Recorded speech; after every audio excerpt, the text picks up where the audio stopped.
Well, hello everybody, and welcome back to G Bear's Off-Grid Ways, a homestead in the desert. And here we are on December 29th, 2020. And I forgot to show you the rain gauge yesterday, but there it is, 3/8 of an inch. That's what I got out of all of that big major storm that was supposed to come through.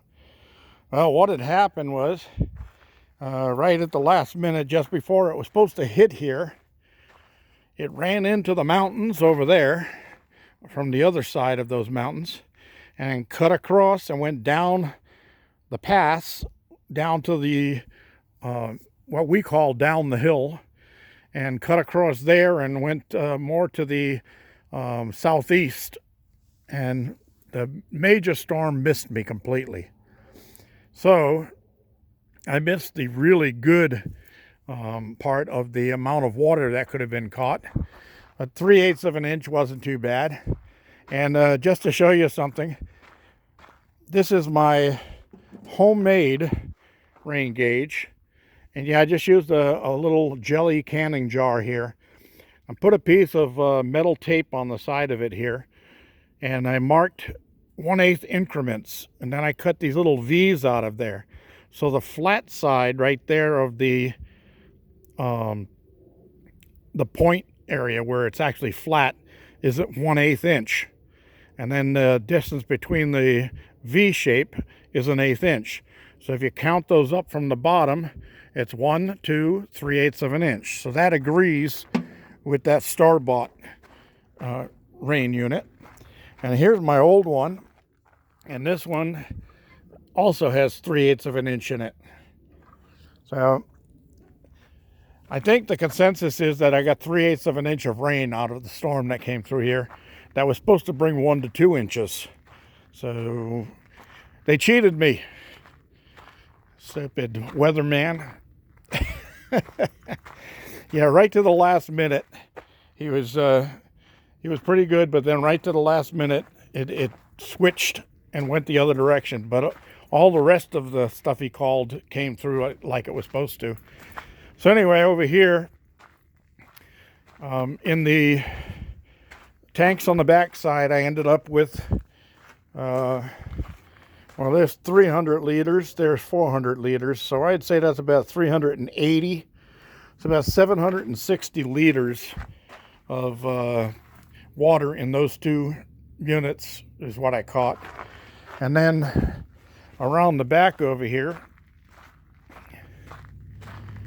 some of these buckets got more than others. That one's got 1 inch in it. That one's got about 1.5 inches in it, 1.5 inches in it. And then, let's see over here. This one has about 4 inches in it. That one has about 1 inch in it. That's because this one is leaning this way slightly, so the water was all running off this panel going down into that bucket. That's why I got so much in there. And this one's got about 3 inches in the bottom of it. And then over here, I got about 2 inches in that one. And the last one over here, just about 2.5 inches in the bottom of that one.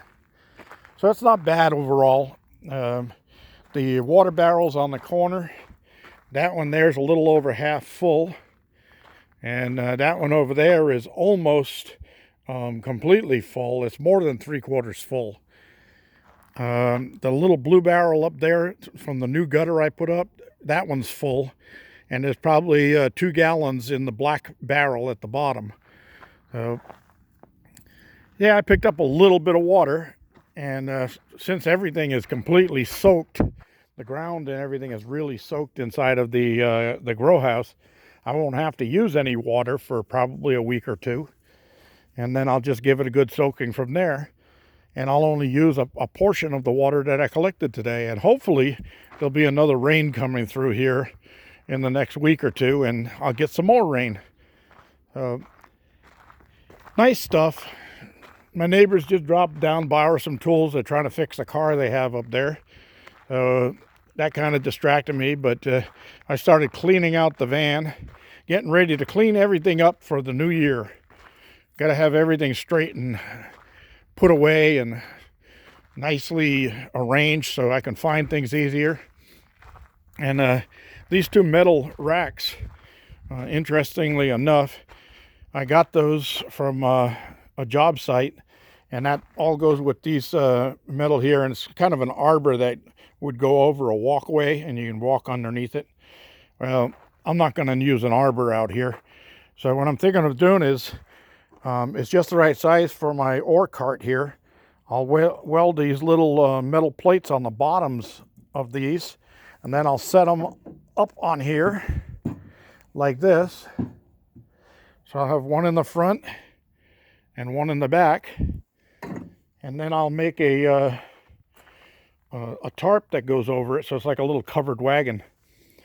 So when I'm out using my ore cart in the hot summer days, and it's just time to get a little bit of shade, I can just pop off the back tailgate on this trailer and lay down inside of there. I'll bring a yoga mat or something to lay on, and I can take a break in the shade. But right now, I don't need a break in the shade. I need to head inside and get some warmth, because it's chilly out here. It's probably dropped down below 50 now, and it's going to be another cold one tonight. I had ice on my solar panels this morning, and you can't really see it now because of the haze, but I wanted to show you the mountain range over there. All the way down to the horizon is all covered with snow. And I understand that the pass on the freeway that runs down the hill from over there yesterday was a real mess with snow all over it. And over there in the background, you can see the big mountains, but the way the sun is glaring off of it, it just looks gray. It doesn't look white. The morning sun makes it look really white. There's a lot of snow down here. The ski resorts are really happy up there on the mountains. There's one up there, and there's a couple up there, and everybody's that's into skiing is doing that. And me, I'm into going inside and warming up. So thanks for joining me, everybody. I'm not going to go through the greenhouse now. I just went through there with my neighbor when they came over here to borrow some tools, and I gave them some radishes and some other stuff out of the growth that I have, because it's more than I can use, and don't want it to go to waste. They'll enjoy those later on in their salad. This is G Bear thanking you for joining me and signing off.